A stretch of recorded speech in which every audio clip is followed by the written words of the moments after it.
Bill पर sir क्या argument किया और कोर्ट ने क्या फैसला सुना दिया है? रिजर्व रखा है। हमारा ये कहना था आज कोर्ट के अंदर कि वहाँ पे जो सबसे पहला नेग्लिजेंस है वो उस आदमी का नेग्लिजेंस है जो वहाँ पे बेसमेंट के अंदर पे एक लाइब्रेरी चला रहा था।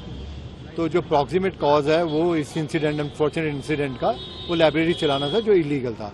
दूसरा हमारा आर्गुमेंट था कि अगर वाटर लॉगिंग है तो एक सिविक अथॉरिटीज की जिम्मेदारी है कि वाटर लॉगिंग ना हो। अगर उस रोड के ऊपर कोई गाड़ी चला के जा रहा है, जिस बिल्डिंग, उस रोड के ऊपर जो बिल्डिंग सिचुएटेड है उसके अंदर कोई अनफॉर्चुनेट इंसिडेंट हो रहा है, तो इस आदमी को लायबिलिटी नहीं है। और स्पेशली उस कंडीशन में जब आपने इतने सीरियस ऑफेंसेस लगाए हैं जो डील करते हैं 304 पुराना आईपीसी होता था, अब 105 बीएनएस है, जिसमें इंटेंशन और नॉलेज एक मस्ट है। अगर इस तरह के हम एक्शन ले रहे हैं तो उस गाड़ी ड्राइवर का कोई कसूर नहीं है। ये हमारी सबमिशन थी।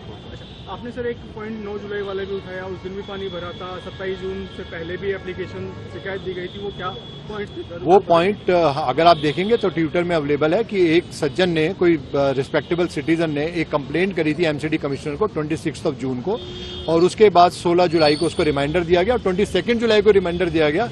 स्पेशली इसी रोड के बारे में, वाटर लॉगिंग के बारे में था और इसी इंस्टीट्यूट के बारे में भी था।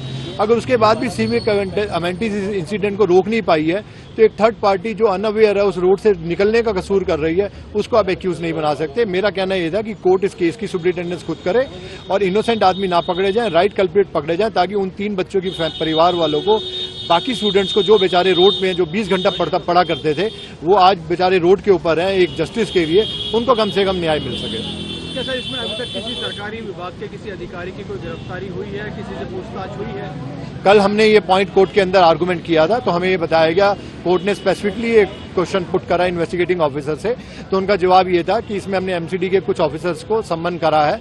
तो हमने कहा अगर आपने उनको नोटिस करा है तो इस आदमी को नोटिस देना चाहिए था। आप किसी भी, इसमें 3-4 अथॉरिटीज हैं, पीडब्ल्यूडी है, दिल्ली जल बोर्ड है, एमसीडी है, दिल्ली फायर सर्विसेज वाले हैं जो लाइसेंस देते हैं, बट उसके बाद इंप्लीमेंटेशन या सुपरविजन या रिन्यूअल के में इंस्पेक्शन करने क्यों नहीं जाते हैं?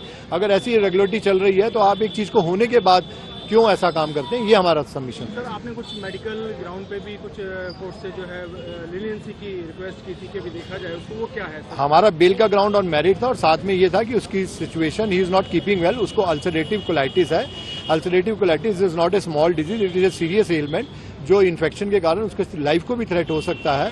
तो उसके लिए भी उसको one of the ground for bail था हमारा, और हमारा ऑन मेरिट भी था। सर जो पीपी है उनका एक बहुत बड़ा ग्राउंड ये था, सबमिशन ये था कि जो मनोज कथूरिया हैं वो ऑफ रोड व्हीकल चलाने के शौकीन हैं और उन्होंने वहां उस दिन भी लापरवाही के साथ अपनी गाड़ी को चलाई, और अगर ऐसे ना चलाई होती तो हादसा नहीं होता। ये बिल्कुल इररिलेवेंट, क्योंकि मेरे फ्रेंड ने आर्गुमेंट करे हैं, बट मैं इसको बेबुनियाद आर्गुमेंट समझता हूँ। विद रिस्पेक्ट टू हिम, उनका अपना अपोज करना था तो अपोज करने के लिए कोई ना कोई उनको ग्राउंड चाहिए। ये व्हीकल एक पैसेंजर व्हीकल है, मार्केट में अवेलेबल है, गवर्नमेंट के लाइसेंस द्वारा व्हीकल है, इक्विवेलेंट एक एसयूवी है। अगर एक एसयूवी कोई आदमी चला रहा है, और आजकल की तो मोस्टली गाड़ियां एसयूवी चल रही है दिल्ली में, तो एक एसयूवी गाड़ी चलाने से आप कंट्रीब्यूट, एड, एंगेजमेंट कैसे लगा सकते हैं कि उसने ऑफेंस में किसी तरह से फैसिलिटेट किया?